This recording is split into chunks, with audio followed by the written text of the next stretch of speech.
act super sappy to really grip their emotions. Oh, I'm not supposed to read that. Hey guys, it's been a while. So let's restart this thing.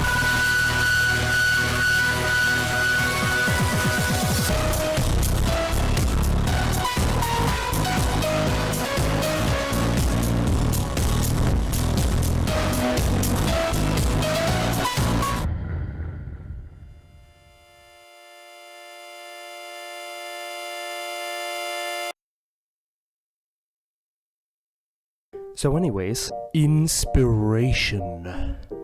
Am I right? Or am I right? Trick question, I'm both. Inspiration is such a sought after and like worth a lot of stuff thing. It should really, like, literally be considered a currency in my opinion. Cause then I'd be rich. Okay, so sometimes I dry up out of good old inspiration. But for the most part, I don't know friggin' why, but I'm always inspired. I feel as though being inspired is like a frickin' personality trait I have or something. Don't worry, I'm not just saying this to brag on you. Hey, loser, you're not always inspired like me. I'm telling you this because you too can have the personality trait of inspired. Maybe. I think. Hopefully. We're gonna see. This is like an experiment. I don't really know for sure, so let's find out. And if you can't, I'll share with you some of the inspiration I have built into my hardware or something mysterious like that. So yeah. So I figured what better place to start with inspiration than inspiration boards. Or mood boards. We will call them inspiration boards. But Axakia, what's an inspiration board, eh? Well, little Timmy, I am so glad you asked that question because we need more watch time. I mean, we need more good questions like that. Have a lollipop. So an inspiration board is basically where you look at cool stuff and you say, that makes my brain go.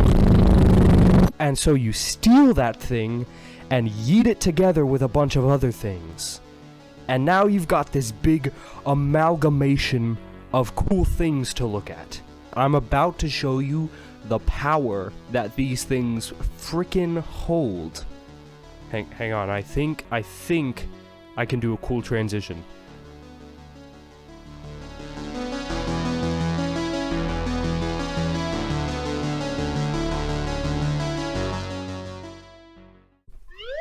So I gave you a very abstract idea of what inspiration boards are.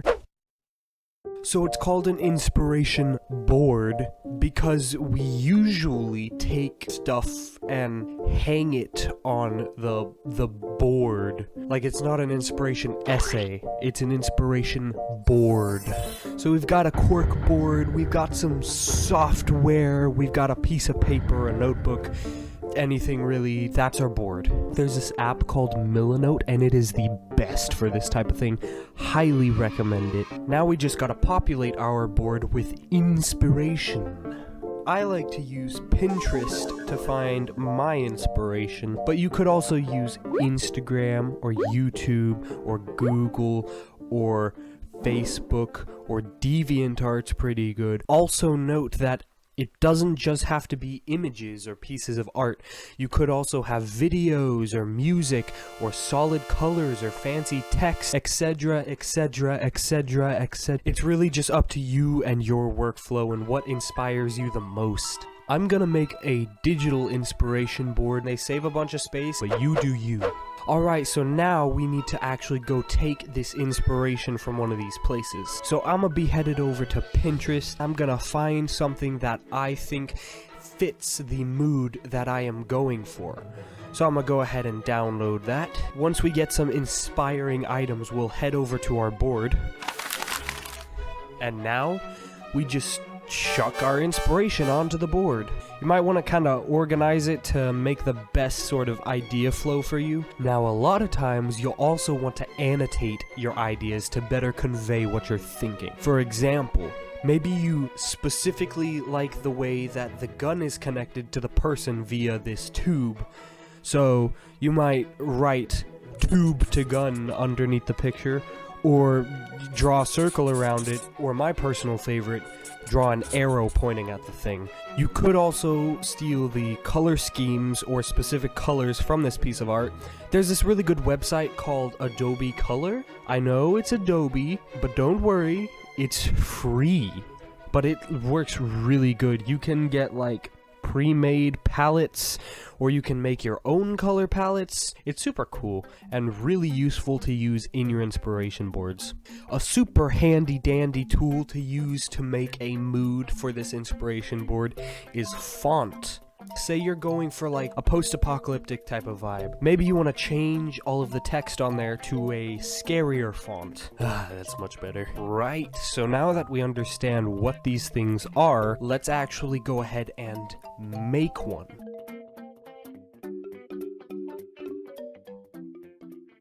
So basically, we've got this topic and we need to form a good, inspired, fleshed out idea for it. Well, Axakia, what's our topic? I hear you asking. Well, I thought we'd do something with dragons, because I am obsessed. So I want to make a dragon lair for this guy. He's called a deep dragon. Fittingly, he lives underground. So let's think about his lair. How does it look? How does it feel? What does it smell like? Is there a breeze blowing through? Are there glowing things scattered around? What kind of treasure does this man have? All good questions, all good questions. So let's begin the search. Pro tip, Pinterest boards can actually be their own mini inspiration boards. Think about that. So here we are. Let's find some stuff that I think would suit the dragon guy. Oh. Here's another pretty good one. Oh my gosh, yes. Alrighty, I got some caves. Now we're gonna look up glowing mushrooms. I got a whole little list right here. Oh yeah. Oh my gosh, glowing mushrooms are adorable. Oh my gosh, look how pretty that is. So I figured we should try and find them like a good bookshelf or something.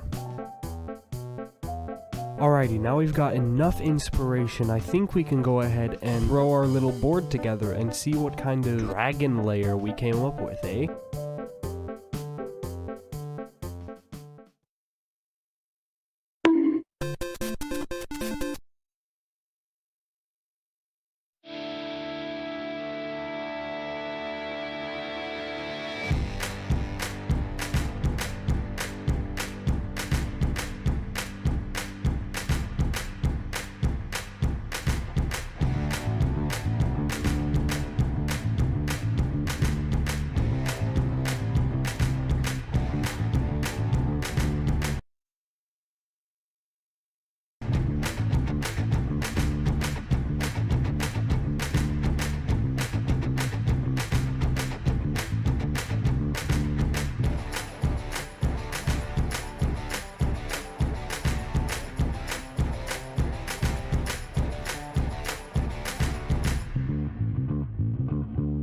Alright, so looks pretty nice, right? Aesthetically pleasing. Honestly, the idea changed a little bit as I went along with the board, which is kinda the whole point. When I first started, the idea was like a house for a dragon who was like dark and brooding. But then as it kept going on, it was more like a dragon who threw tea parties, you know? And which idea sounds cooler to you? If you picked dark and brooding dragon over a tea party throwing dragon, you're wrong. Now this is literally the whole reason you want to use these bad boys. They are the greatest for breaking down and creating new ideas. Now let's actually see what we got going on here on this board. So first up, we got them cave systems. I wanted to pick some that definitely were lit, but not too lit, if you know what I mean. I figured this dragon could definitely do with some ambient lighting. Who knows, maybe he's afraid of the dark. See, now that is a great idea. And that's why I love these boards. They generate those. Alright, so here you can see that I emphasized the bones by just writing it in. I thought it would be super cool if maybe there were the bones of like something way bigger than him, just chilling around his living space, you know? It would fit him because he's like classy and knowledgeable. and would like research something like that, so. Then over here I emphasized the glowing mushrooms. But of course a classy dragon such as this guy couldn't just have a bleak, echoey cave as his house, right? No, no, no. He needs some softness. So we got that designer moss. Oh. That's right, everybody. The comfiest rugs around, provided by Mother Nature herself. So I really wanted him to have some sort of comfort thing, but it just felt weird having an actual rug deep underground. There's not furniture down here, what? While I was looking for inspiration, I just saw a moss carpet and was like, oh my gosh, that's perfect. Yet another good old thing the old inspiration board solved. So then our little mushrooms. They're too adorable. These guys are gonna really help liven up the whole living space and give a little zest to everything, you know? They're adorable. They can be any size because this is fantasy. They're adorable. They can be any color to match anything. They're adorable. So obviously can't live without them. Firstly, what I imagine his room to look like. Now, I didn't entirely know what it would look like at first until I saw this absolute perfect image of it. And then also, a big, soft bed. That's non-negotiable. Then in this other bit, I circled the bookshelf and the chair, because that was the, main things I wanted to focus on. Though I also like the little statue on the bookshelf, I think that's brilliant because he totally would collect historical art pieces and be like, yes, my collection. And then the chair needed to be something that was ominous but still comfy looking, and I think this probably did one of the best jobs at that I've seen. So for lighting, we've got a few choices. He would use a mixture of electricity and magic. So we got fairy lights that run off of fairy dust and electricity. And then he's also got fireflies and jars and these weird experiments. There are also glowing crystals and glowworms throughout different portions of the cave because he loves light in all of its forms. So also look at these dudes. I swear it's on my bucket list to go see them. They are so gorgeous. I also wanted to emphasize that there were some hanging plants around the cave, but I only really did it with this one picture. If I were to make another board, I would definitely add more of those, really emphasize, yes, vines going from cave roof to other bit of cave roof, which is why it is great to make a board as a draft and then make another one once it's developed some ideas, you know?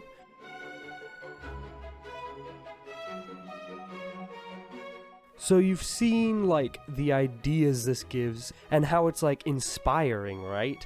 But you might be saying, okay, yeah, that's great.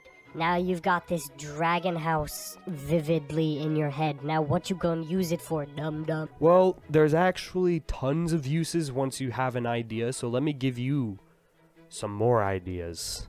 We've got level design or character development, art with a lime or a story supplement, a backpack, hoodie, swords and guns, the sun.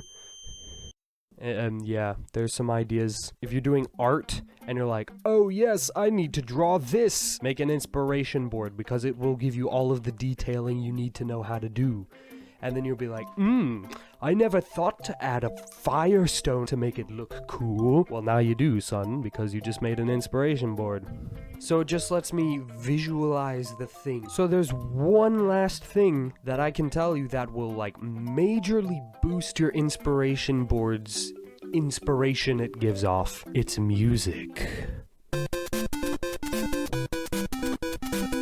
So yeah, if you search around on YouTube or Spotify for music that fits the mood you're going for, you can add it to a playlist, and then when you're making your inspiration board or using the inspiration board to make the piece of art you want to make, you listen to that playlist. It's gonna give you them extra vibes as well and gonna totally boost the amount of inspiration you just got. A really good type of music that I love to use for my inspiration boards is called post-rock. If you don't know what that is, I got a great video of it here explaining.